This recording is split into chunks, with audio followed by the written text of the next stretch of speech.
Hey guys, how's it going? Welcome back to the channel. I'm going to go look at all the good deals that I can find for PC building folks. So if you are into building a gaming PC or a content creation PC, video editing rig or something like that, then maybe you will find this video useful. So obviously the first thing that you need is a Windows license, and that's where the channel sponsor comes into play. So this is scdkey.com. In fact, the computer on which I'm recording this video is running Windows 11, which was activated from a key that I purchased from these guys. So what I will recommend is to get a Windows 10 key. Right now it's $20, but if you use my coupon code TP25, you can get it for 25% off. And that should be even cheaper than $1635. So I think they are giving 20% discount code for Black Friday. But if you use TP25, you get 25% discount code. So $15 guys, this is a very good way to save money. No point in spending $200 giving that money to Microsoft. So save your money so that you can upgrade your GPU. Maybe you can buy more RAM, or maybe you can get a higher quality motherboard.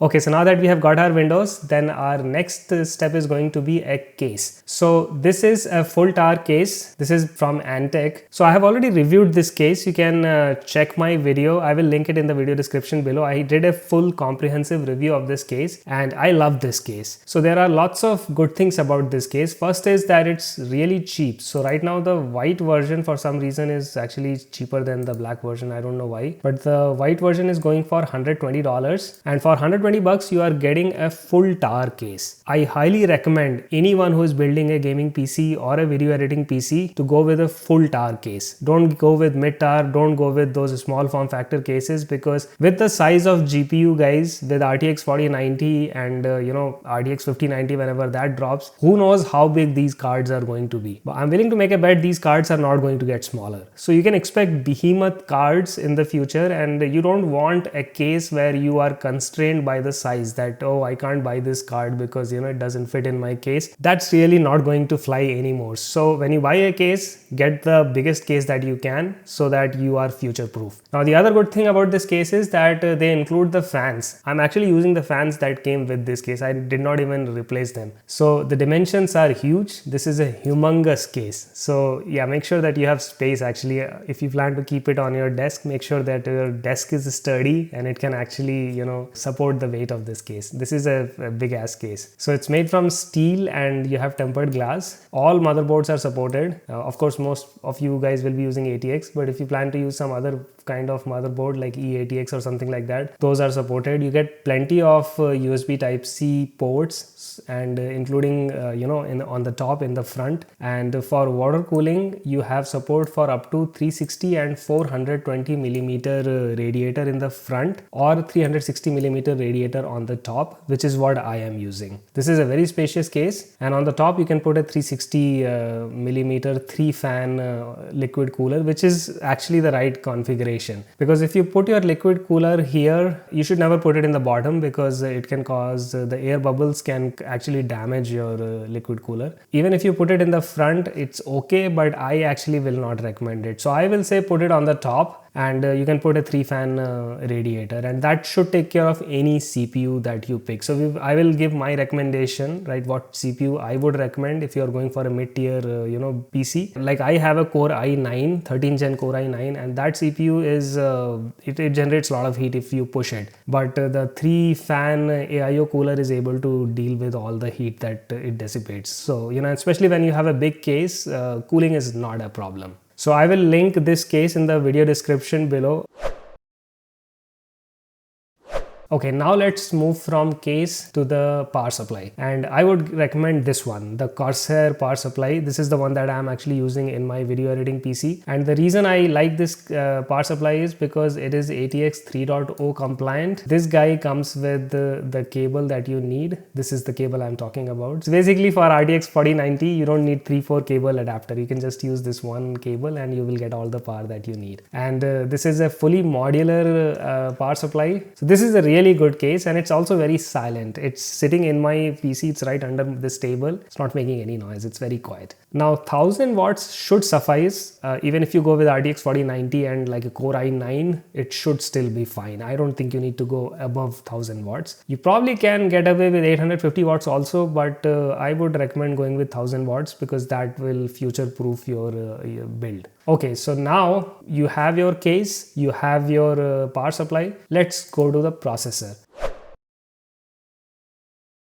I am using, you can see this, I'm using a Core i9, but I think this is an overkill for most folks. I am using this because I got a really good deal on the Core i9 CPU. But for everyone else, I will give two recommendations. I know that there are Intel fans and AMD fans. What I always recommend is that if you are leaning more towards video editing and content creation, then Intel processors tend to do a better job. And the reason is very simple. It's the Intel QuickSync. So that's the hardware acceleration for video encoding and decoding. The one which have the iGPU. So don't buy the one which is KF. KF stands for fucked. Never go for that F SKU because you save $5 or $10, but you lose the iGPU. And iGPU is what actually gives you really good hardware acceleration for video encoding and decoding. And if you're wondering, hey, I'm using a discrete GPU, so why should I care about the Intel iGPU? Well, the answer is that if you use something like DaVinci Resolve, that software actually uses both your iGPU and the discrete GPU. So it takes the best of both these GPUs and gives you the best performance. So that's why I will recommend Intel CPU if you are leaning more towards content creation. But if you are more into gaming, then I think both of these are fine, Intel or AMD. So right now this Intel Core i7 13700K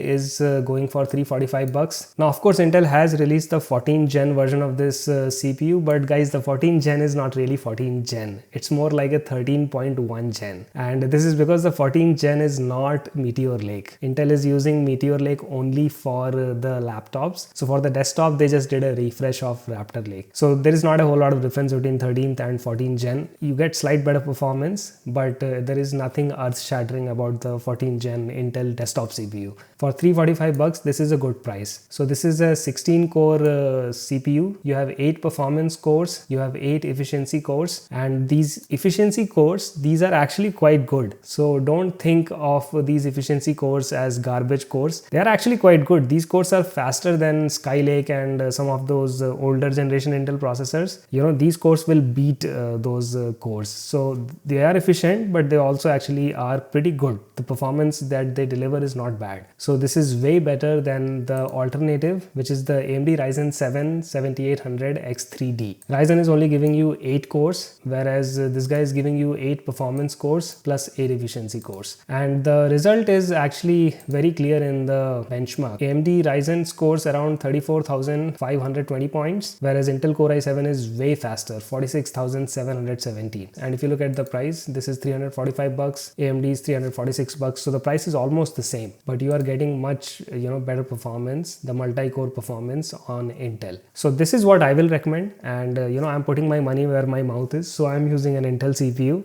But I know you guys, a lot of you guys are AMD fanboys. So go ahead with AMD. It's not, there is nothing wrong with this CPU, right? I know a lot of people love this CPU, and this one is the X3D, so it has more 3D cache, and that does give good performance in some games. So again, I will link both these CPUs in the video description below. You can pick whichever you want. Of course, you will have to pick a compatible motherboard. Both these now support DDR5. Now DDR5 prices have come down significantly. So when I made my system a few months back, even at that time the DDR5 prices had plummeted quite a lot. So no point in buying a DDR4 system now. That's obsolete. Okay, so now that we have our CPU, next thing you want is a liquid cooler. Now you can go with the air cooler, but I think for Intel CPU, that guy runs really hot. Even if you get like a third party air cooler, I think your CPU is going to run hot. So go with a 3-fan 360mm AIO liquid cooler. So the Cooler Master Liquid ML360L, this has ARGB. So $120, but there is a $20 coupon. So once you clip the coupon, it will actually cost you $99.99. So basically $100. The final thing that remains is the GPU. So right now GPU prices are actually all over the place. There is some real stupid thing happening. I think it's because of this China ban. I'm not sure what macroeconomic conditions are responsible, but the RDX 4090 price has gone up significantly, and it's actually back to how it was like a year back when there was shortage. So I don't know what the hell is happening with RDX 4090. So the cards that I will recommend, go with a Radeon 7900 XT. It's actually going for $750 right now, so that's a pretty good price. Or you can go with the RTX 4070 Ti. So this is the card that I am using currently in this PC, and I'm using this GPU for video editing. So this is not the fastest card, guys, but for this price, $740, especially for video editors, this is not a bad card. You get 12 gig of video RAM, which is actually on the lower side. I would have preferred at least 16 gig, but Nvidia is very stingy when it comes to RAM, so that's all you get. But the reason I like this card is because it has dual media encoders. So it has got 2 video encoding chips and it has got 2 video decoding chips, dual media encoders, and that makes a lot of difference when you use DaVinci Resolve Studio Edition. If you are more into content creation, I would recommend this card, and of course if you are more into ray tracing, then this card would be a better option. Otherwise, for pure rasterization performance, if you are only into gaming and you don't care much about content creation, then this is a better card, RX 7900 XT. In all benchmarks for pretty much all gaming, whether it's 1080p, 1440p, this card, the Radeon card, is going to outperform the Nvidia card. So I would recommend going with RX 7900 XT. The price is almost the same for both these cards. Think in terms of what you are going to be doing on your PC. If you are primarily gamer, pick the Radeon card. If you are primarily a content creator, video editor, pick the Nvidia card. So let me know what you guys plan to do for this holiday shopping season. Are you planning to upgrade your PC, or are you planning to build a brand new PC? Let me know in the comment section below, guys, and I will see you again in my next video. Bye.